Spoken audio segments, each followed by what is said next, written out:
Ooh, I don't know what this is, but it's kind of rusty crusty. It was $3 wherever it was sold at. Like I said, I don't know what it is. Leave a comment below if you know, but it is absolutely going in my cart. A lot of people in the comments said that this was a plate holder or possibly a pot holder. So I hung it on the side of my hutch in the dining room and added one of those blue and white plates that I thrifted, and I think it looks perfect right here. Raise your hand if you are ready to decorate for spring. In this video, we're going to be headed to the thrift store to see what we can find and use in our spring decor. Looks like we got some wood pieces in this bin. Ooh, look at this cutting board. It looks like it is handmade. Pretty wood. I think we can give it a little spring flip. I love natural wood cutting boards, but I want to decorate this board for spring. So the first thing I'm going to do is I'm going to give it a coat of paint. This is Dixie Belle chalk paint in the color Vintage Duck Egg Blue, and this is just a perfect spring color. I didn't put too much paint on the edges because I wanted to go back and sand and wet distress that area. That way I still had some of that natural wood showing through on the edges.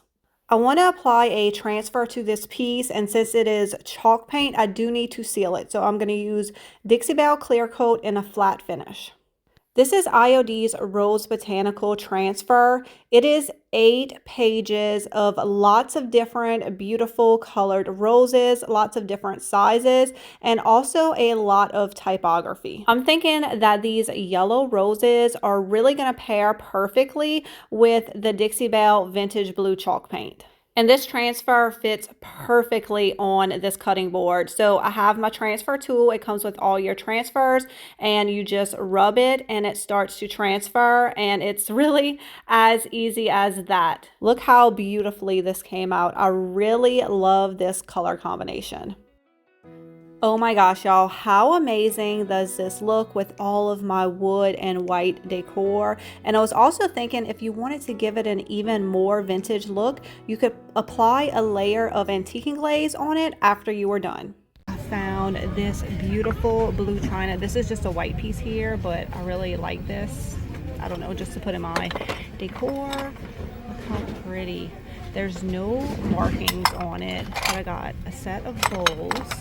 And then there's a set of the teacup saucers, and then also the bigger saucers and the plates as well. So if you know anything about these plates, oh wait, this one, y'all, these do have markings on the bottom. It says England. That's exciting. Some beautiful china from England. I am very excited about that.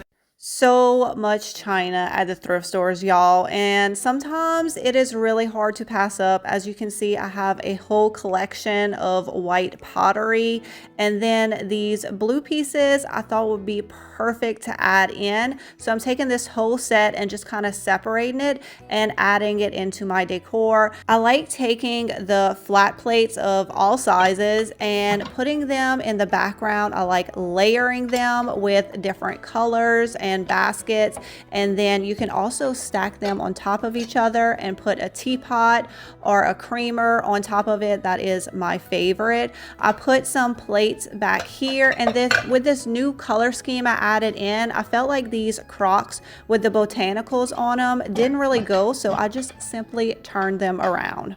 As you can see, I love decorating with china and pottery. I have it in every room in my home. My favorite is white, and it looks so good with brown tones and a little bit of greenery. And y'all, everything here is thrifted, and I have a plan at the new house. Might be a little bit crazy, but I have this wall in my dining room, and I'm thinking a full-size plate rack hutch type thing across that entire wall for my pottery collection. What y'all think? Not that I need any more picture frames, but I really like this wood one, how thick it is. The color is perfect, so I think I'm gonna grab it.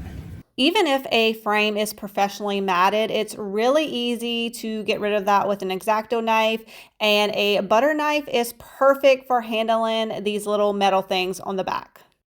I purchased this print at the Goodwill Bins, I don't know, many months ago, but I didn't purchase it for the print. I purchased it for the beautiful canvas on the back. So I'm going to cut out a piece of this, and then I'm going to use spray adhesive to attach it to a mat that was in the frame and just trim off the excess. In the IOD Rose Botanical book, they have 2 pages of smaller roses. So I'm thinking this one with all these beautiful small pink blooms will be perfect for this artwork. So I'm just going to remove the backer from the transfer and transfer it onto my canvas. I mean, there's almost not a surface that you cannot add these transfers to. It really is super easy. If you have not tried them, you definitely should. They are super fun.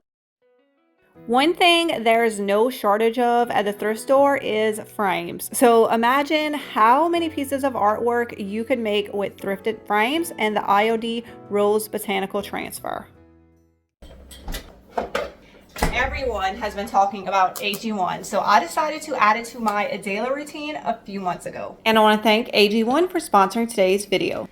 It's awesome because 1 scoop of AG1 per day supports energy, gut health, and supports my immune system, which is very important this time of year because ain't nobody got time to be sick. It is packed with 75 vitamins, minerals, and whole food source ingredients. I used to take a ton of different vitamins, but this has replaced most of them in just 1 scoop. It comes with a 30-day supply straight to your door every month, so you won't run out or forget. And they even have these handy travel packs so you can take it on the road with you.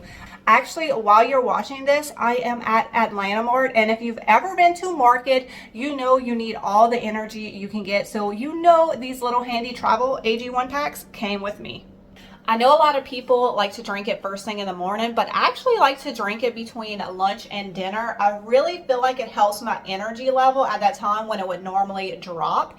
And I also get lots of snacky cravings during that time, and I feel like it really helps to curb that. And I know it's green, y'all, but it actually tastes really good. It has like a fruity flavor to it.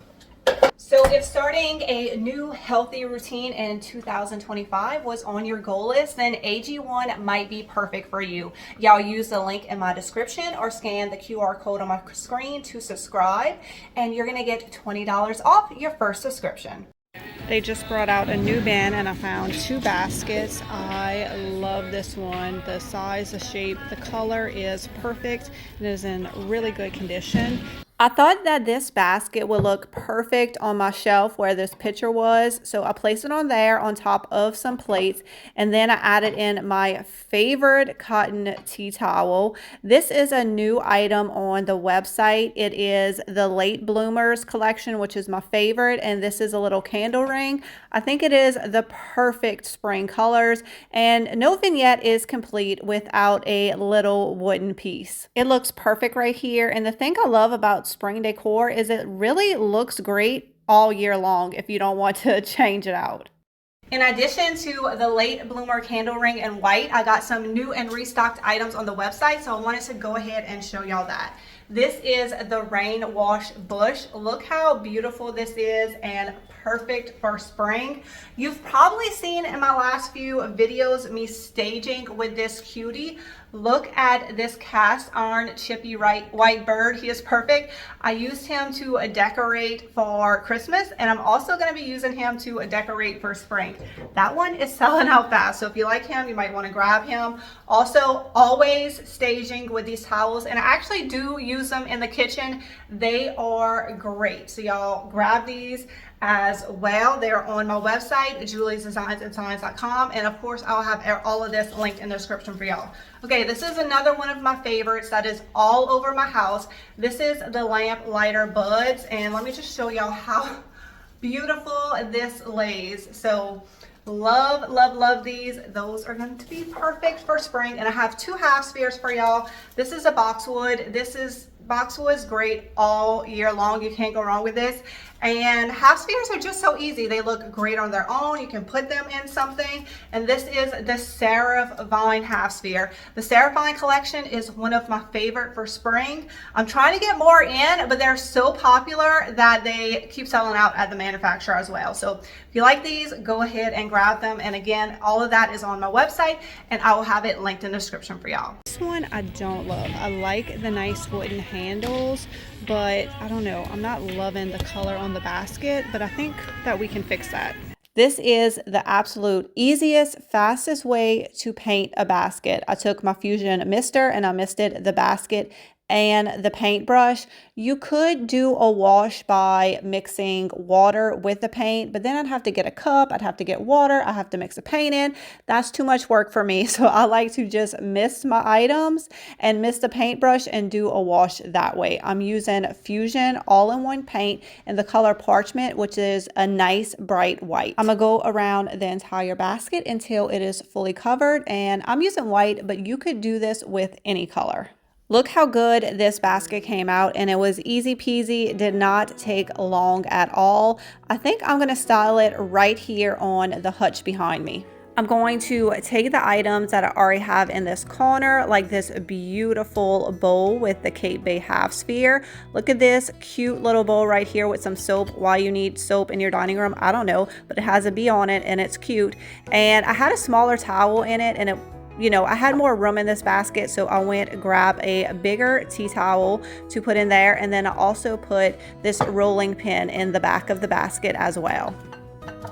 I definitely think this basket looks better with a whitewash, and the items in it looked good with or without the basket, but I love using baskets in my decor and just creating little vignettes inside of them.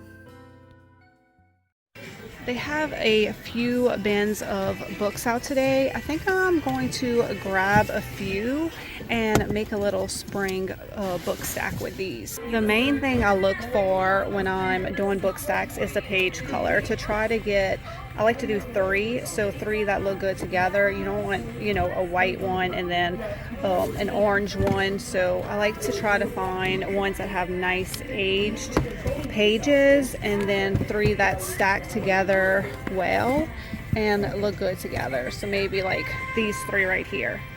I like using paperback books because they are really easy to work with. All you have to do is simply just tear off the covers, and then you're left with a nice, pretty neutral binding. Now for this particular book set, I do want the top to be solid. Sometimes I don't mind the pages showing. It just depends what kind of book stack that I'm making. So what I did was I just teared off a solid page, and I'm going to glue it to the top.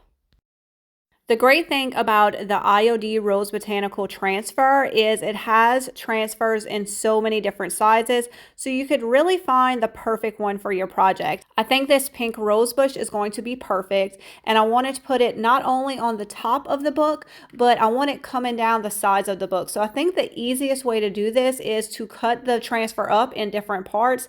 Luckily, the IOD transfers come with these grid lines that make it super easy. I can't remember ever doing transfers on book pages, but this looks absolutely beautiful. So to continue the transfers down the other books, I'm just going to measure the spine, cut a strip, line it up with the transfer that is already on there, and then transfer it onto the spine of the book. And I'm just going to continue to repeat this until I have the transfer all the way down the spines of all three books.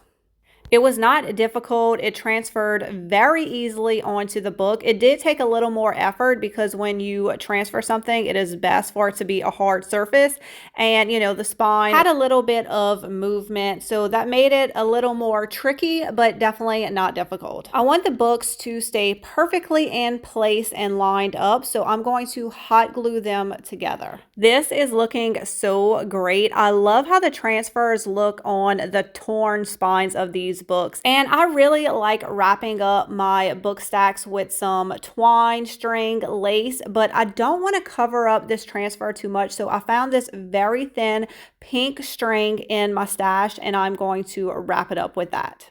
I decided to add this project in and give this newer book I had on hand a spring makeover. I hate having to paint the book fully because that takes a lot of time and you have to try not to get it on the pages. So I decided just to go in with a very thick white coat of paint because I'm only trying to do one coat of paint here. I want it to be very quick and easy. So I'm just taking my white paint and going around the edges just to make this big white blank space on the top of the book. And I'm going to do the same thing on the spine of this book since there is also writing right there. I picked these 3 transfers from the IOD Rose Botanical transfer. I'm going to put some typography on the front, the side, and I thought the yellow flowers would look really good with the blue. So I transferred all of the different pieces. It was really easy because I had used the Fusion all-in-one paint that has a built-in sealer. It just pairs perfectly with transfers, and I was very impressed. I love the way that this was looking, and then I realized I actually put the cover upside down, but it's okay. We won't tell anybody. I really enjoy making book stacks. Not only are they fun and relaxing to create, but they make very beautiful, unique pieces of home decor, and you can come up with different ideas for the different holidays and the different seasons. Leave a comment below. Let me know what is your favorite one that I made today, the paperback books or the hardback book. I know this is a little toy colander that goes into a toy kitchen, but I think this would be a really cute piece of home decor. Little pieces like this are just perfect for spring because they don't take up a lot of space. You can put them anywhere in your home that you have an empty spot. Grab a bird's nest, put it inside. Instant spring decor. I just left it with a bird's nest, but you could also add a cute little bird. You could add some eggs or even some little sprigs of floral to add some color. All right, guys, that is the end of today's video, and I want you to leave 2 comments. I would like to know what is your favorite project that I created with the IOD Rose Botanical Transfer. I love all of them, but I actually think this one was my favorite, and this was just an add-in project because I did the book set and I was like, oh, let me show them another idea with a newer book, which I had to scour my house for because I usually just put vintage books around my house. I am a little bit disappointed that I put it upside down, so learn from my mistake. Pay attention when you are doing this, but this was really quick and easy, and I love the way it turned out. And you can do this for a lot of different seasons just depending on the color of your book, so be on the lookout for that so you can recreate that look. And second comment is I would love to know what is your favorite item that I thrifted. Okay, we're just gonna pretend that didn't happen. What is your favorite item that I thrifted and styled in my home? So leave a comment below, and don't forget that all of the paint products, IOD, beautiful new florals and home decor is available on my website, juliesdesignsandsigns.com. So I hope y'all were inspired and enjoyed today's video, and I will see y'all next week for another DIY thrifting home decor video. Bye, guys.